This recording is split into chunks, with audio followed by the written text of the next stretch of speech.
తులారాశి వారికి 2026లో అఖండ ఐశ్వర్య ప్రాప్తి, అదేవిధంగా అఖండ ఆరోగ్య ప్రాప్తి, అదేవిధంగా అఖండంగా మీరు అనుకున్నటువంటి పనులు ఫుల్ స్టాప్ పడకుండా ముందుకు వెళ్ళాలి అని అనుకునేటువంటి క్రమంలో తప్పకుండా కూడా మీ సరౌండింగ్లో ఉండేటువంటి కుక్కలకు బిస్కెట్స్ అందించడం కానీ, చపాతీలను పెట్టడం కానీ, అదేవిధంగా ఎద్దు అంటే ఆవు కాకుండా ఎద్దుకు ఏమైనా ఫీడింగ్ అందించడం ద్వారా అద్భుతమైనటువంటి ఫలితాలు మీరు పొందబోతారు అనేటువంటి విషయాన్ని గమనించుకోండి.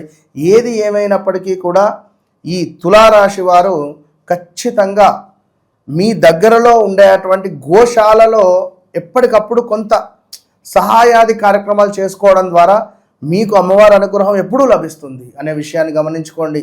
ఒకవేళ మీ వ్యక్తిగత జాతక రీత్యా నడిచేటువంటి దశ అంతర్దశలు కొంచెము నీచపడినటువంటి గ్రహాలకు సంబంధించినటువంటి దశలు కానీ మహాదశలు కానీ ఉన్నట్టయితే కొన్ని సంవత్సరాలు ఇబ్బంది పడాల్సి వస్తుంది.